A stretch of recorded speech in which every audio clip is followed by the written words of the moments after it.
The following teaching is possible thanks to the friends and partners of Spirit and Truth Fellowship International.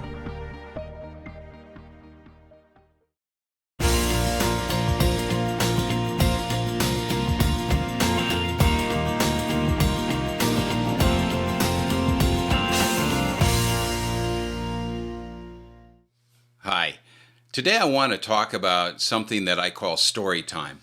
And what I'm talking about is, as a child, some of the greatest times we have is when you sit in kindergarten. And in fact, it was probably one of the most favorite times is story time. You see all the little kids gathered around, the teacher pulls out a book and reads the story. And also how important story time is before we put our kids to bed. Many times it's a time when we can read a story that may have a moral lesson or something like that in it.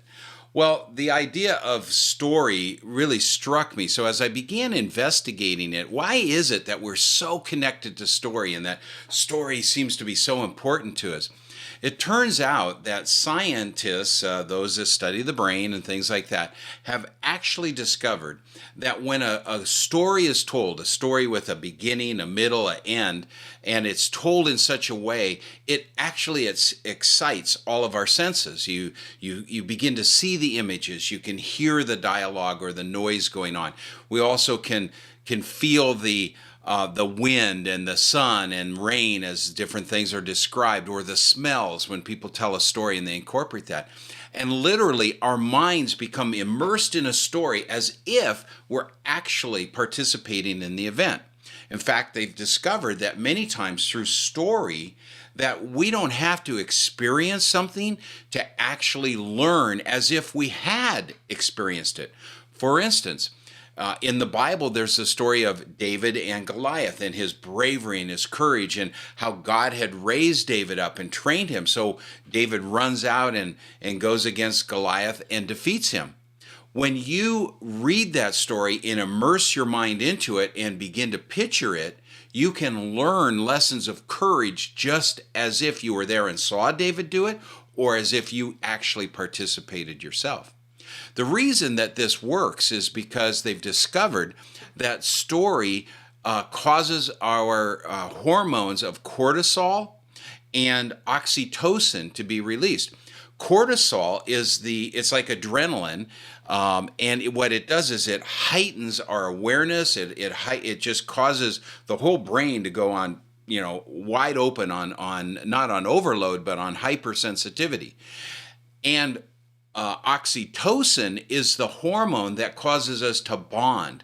So this is why when we get together with family, friends, what's the first thing you do? Well, I know for me, when I see a friend, I say, "Hey, how you doing?"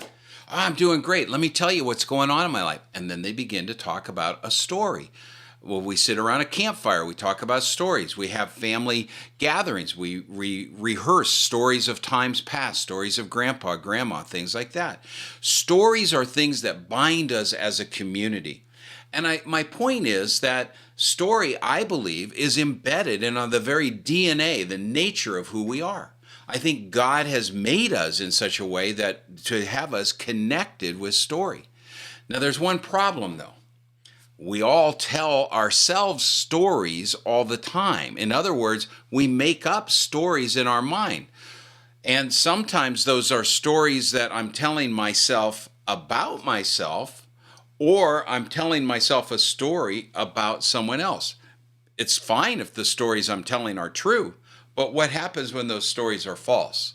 And if they are false, then what it does is it can separate friends, it can break relationships, it causes a breakdown because our stories aren't meshed, or it also can cause me to be not a wholehearted individual. In other words, I'm believing lies, I'm living in a false reality.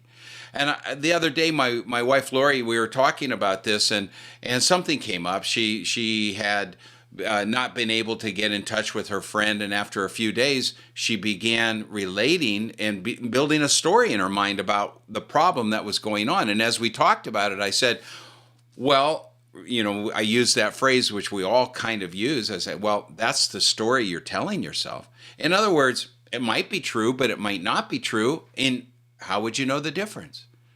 You have to reach out to the other person and you have to find out, hey, I'm telling myself a story and I'm don't know if it's true or not. And then the other person can say, well, yeah, I am upset with you, or no, I've been busy with my own family, or whatever.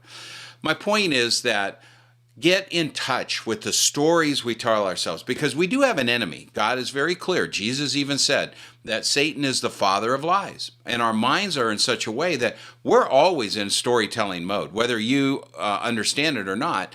But we need to connect with the fact that we're telling ourselves stories all the time.